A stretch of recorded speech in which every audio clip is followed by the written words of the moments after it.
ദൈവനാമത്തിന് മഹത്വമുണ്ടാകട്ടെ. യേശു ക്രിസ്തുവിന്റെ ഗിരിപ്രഭാഷണം 107 വാക്യങ്ങളിലൂടെ വിശുദ്ധ മത്തായി 5 മുതൽ 7 വരെയുള്ള അധ്യായങ്ങളിൽ രേഖപ്പെടുത്തിയിരിക്കുന്നു.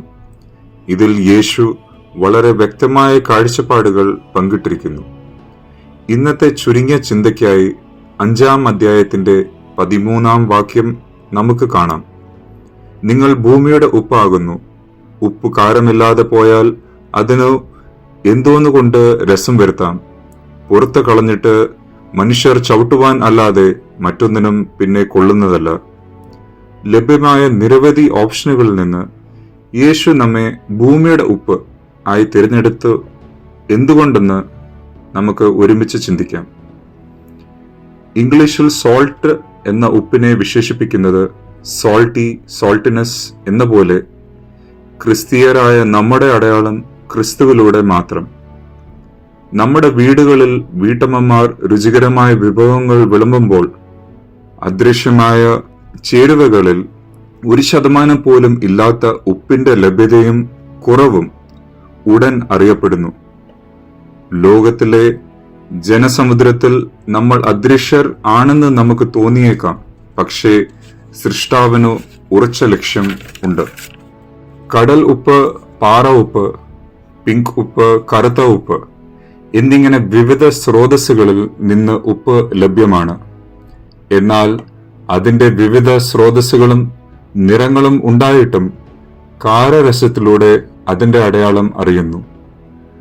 പല നിറങ്ങളിലും രൂപത്തിലും വലുപ്പത്തിലും വ്യക്തിത്വത്തിലും ദൈവം നമ്മെ സൃഷ്ടിച്ചു എങ്കിലും നമ്മൾ ക്രിസ്ത്യാനികൾ എന്ന നിലയിൽ നമ്മൾ ക്രിസ്തുവിനെ പ്രതിഫലിപ്പിക്കേണ്ടിയിരിക്കുന്നു. പ്രാചീന റോമൻ പട്ടാളക്കാർക്കു ശമ്പളം നൽകിയിരുന്നത് ഉപ്പിലാണ്. 10-ാം നൂറ്റാണ്ട് പടിഞ്ഞാറൻ ആഫ്രിക്കയിൽ ഉപ്പിനു സ്വർണത്തിന്റെ അതേ മൂല്യം ആയിരുന്നു. ഉപ്പിനു അതിന്റെ ഉപ്പുരസം നഷ്ടപ്പെട്ടു കഴിഞ്ഞാൽ ഒരു വ്യക്തിത്വമോ ഗുണമോ ഇല്ലാത്ത നിറമുള്ള പൊടി മാത്രം ആണ്. നമ്മുടെ ഉള്ളിലെ ക്രിസ്തുവിനെ നാം നഷ്ടപ്പെടുത്തുകയോ അംഗീകരിക്കാതെ ചെയ്യുമ്പോഴോ ക്രിസ്ത്യാനികളായി സ്വയം തിരിച്ചറിയാൻ നമുക്ക് സാധ്യതയില്ല. വിശാലമായ പ്രപഞ്ചത്തിലെ പൊടി പടലങ്ങൾ മാത്രമായി നമ്മൾ തീരുന്നു.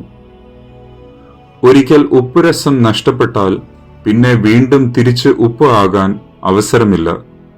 അതിനാൽ നാം അത്രയേറെ ബോധവാന്മാർ ആവുകയും നമ്മുടെ ഉള്ളിലെ ക്രിസ്തുവിന്റെ ശബ്ദവും തുടർച്ചയായ നവീകരണവും നിലനിർത്തുവാൻ പരിശ്രമിക്കുകയും യേശു ഈ വാക്യത്തിലൂടെ ഓർമ്മിപ്പിക്കുന്നു.